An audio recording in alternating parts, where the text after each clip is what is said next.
എല്ലാ സുഗതികളായ സജ്ജനങ്ങൾക്കും ഗോവിന്ദത്തിലേക്ക് സ്വാഗതം. കൂട്ടുകാരെ, നമുക്കിന്ന് മിത്രഭേദത്തിലെ രണ്ടാമത്തെ കഥ കേൾക്കാം. തടിയിൽ കുടുങ്ങിയ കുരങ്ങൻ. ആ തടിയിൽ കുടുങ്ങിയ കുരങ്ങൻ്റെ കഥ കരടകൻ പറഞ്ഞു തുടങ്ങിയാണ്. പണ്ടൊരു പട്ടണത്തിനടുത്ത് ധനികനായ ഒരു വ്യാപാരി ഒരു ക്ഷേത്രം പണി കഴിപ്പിക്കാൻ തീരുമാനിച്ചു. ക്ഷേത്രത്തിൻ്റെ മരപ്പണികൾക്കായി ജോലിക്കാർ കാട്ടിൽ നിന്നും കൂറ്റൻ തടികൾ കൊണ്ടുവന്ന് അറുത്തു മുറിക്കാൻ തുടങ്ങി. ആ ജോലി ദിവസങ്ങളോളം നീണ്ടു. ഉച്ചയാകുമ്പോൾ ജോലിക്കാർ ഭക്ഷണം കഴിക്കാനായി പട്ടണത്തിലേക്ക് പോകും. അങ്ങനെ ഒരു ദിവസം എല്ലാവരും പട്ടണത്തിൽ പോയ നേരത്ത് ഒരു കൂട്ടം കുരങ്ങന്മാർ അവിടെ എത്തിച്ചേർന്നു. പാതി പണി തീർന്ന ക്ഷേത്രത്തിൻ്റെ മേൽക്കൂരയിലും അടുത്തുള്ള മരങ്ങളിലും കൂട്ടിയിട്ട മരത്തടികളിലും അവർ ഓടിച്ചാടി നടന്നു. ആ കൂട്ടത്തിൽ ഒരു കുരങ്ങൻ മഹാവികൃതിയായിരുന്നു. പകുതിയോളം അറുത്ത് വെച്ച ഒരു വലിയ മരക്കഷ്ണത്തിൽ അവൻ കയറിപ്പറ്റി. എന്നിട്ട് അതിന് മുകളിലൂടെ അങ്ങോട്ടും ഇങ്ങോട്ടും ഓട്ടമായി.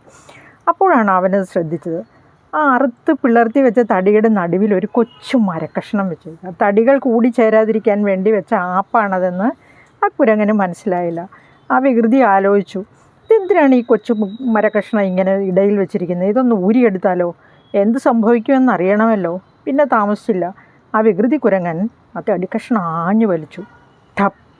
തടിക്കഷ്ണം ഊരിപ്പോന്നപ്പോൾ പിളർത്തിയ തടി ശക്തിയായി കൂടിച്ചേർന്നു. അയ്യോ! കുരങ്ങൻ ഉറക്കെ കരഞ്ഞു. കാരണം അവൻ്റെ ദേഹം തടികൾക്കിടയിൽ പെട്ടുപോയിരുന്നു. അല്പനേരത്തിനകം ആ കുരങ്ങൻ്റെ കഥയും കഴിഞ്ഞു. അതാണ് ഞാൻ പറഞ്ഞത്, ആവശ്യമില്ലാത്ത കാര്യങ്ങളിൽ ഇടപെടുന്നത് അപകടമാണെന്ന് കരടകൻ ഇങ്ങനെ പറഞ്ഞു നിർത്തി.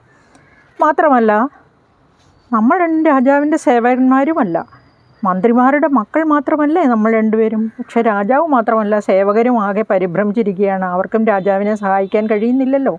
ഞാൻ എന്തായാലും രാജാവിനോട് ഇക്കാര്യം ചോദിക്കാൻ തീരുമാനിച്ചു. ദമനകൻ ഇങ്ങനെ പറഞ്ഞു. നീ എപ്പോൾ രാജാവ് ആവശ്യപ്പെടാതെ അദ്ദേഹത്തെ കാണാൻ ചെന്നാൽ അദ്ദേഹത്തിന് ഇഷ്ടമാകുമെന്ന് കരുതുന്നുണ്ടോ? അസ്ഥാനത്ത് സംസാരിക്കാൻ ഒരുമ്പെട്ടാൽ ഏത് മഹാപണ്ഡിതനായാലും നാണം കെടും എന്നറിയില്ലേ? കരടകൻ ചോദിച്ചു. എന്നാൽ അതുകൊണ്ടൊന്നും പിന്മാറാൻ ദമനകൻ തയ്യാറായില്ല. ഒടുവിൽ കരടകൻ മനസ്സോടെ ദമനകനെ യാത്രയാക്കി. ദമനകൻ വരുന്നത് സിംഹരാജാവായ പിങ്കളകൻ ദൂരെ നിന്നേ കണ്ടു. ചുറ്റും നിന്ന സേവകരെ പറഞ്ഞയച്ച് പിങ്കളകൻ ദമനകനെ അടുത്തേക്ക് വിളിച്ചു. ദമനകൻ രാജാവിനെ താണു വണങ്ങി. എന്നിട്ട് പറഞ്ഞു, പ്രഭോ, ഒരു സംശയം ഉണർത്തിക്കുന്നതിൽ കോപിക്കരുത്. അങ്ങേ ഏതോ കുഴപ്പം പിടിച്ച ചിന്ത അലട്ടുന്നുണ്ട്.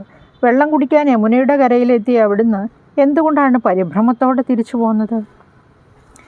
അത് കേട്ട് ഒന്ന് പതറിയ പിങ്കളകൻ തൻ്റെ വിഷാദം മറച്ചു വയ്ക്കാൻ ശ്രമിച്ചു. എന്നാൽ ദമനകൻ വിട്ടില്ല. പറയാവുന്ന കാര്യമാണെങ്കിൽ ദയവായി പറഞ്ഞാലും. ചില കാര്യങ്ങൾ ഭാര്യയോട് പറയണം, മറ്റു ചിലത് പുത്രന്മാരോട്, ചിലത് ചങ്ങാതിമാരോടും പറയാം. എന്നാൽ എല്ലാ കാര്യങ്ങളും എല്ലാവരോടും പറയരുതെന്നാണല്ലോ. ദമനകൻ രാജാവിനെ നിർബന്ധിച്ചു കൊണ്ടിരുന്നു. ഒടുവിൽ പിങ്കളകൻ ദമനകനോട് കാര്യം പറഞ്ഞു. സുഹൃത്തേ, ഞാൻ ഈ കാട്ടിൽ നിന്നും പോവുകയാണ്. ഏതോ ഭീകരനായ ജന്തു ഇവിടെ എത്തിച്ചേർന്നിരിക്കുന്നു. അവൻ്റെ ഞെട്ടിക്കുന്ന ശബ്ദം ഞാനിന്ന് കേട്ടു. ശബ്ദം ഇത്രയ്ക്ക് ഭയങ്കരമെങ്കിൽ അവൻ്റെ ശക്തി എത്രമാത്രമായിരിക്കും?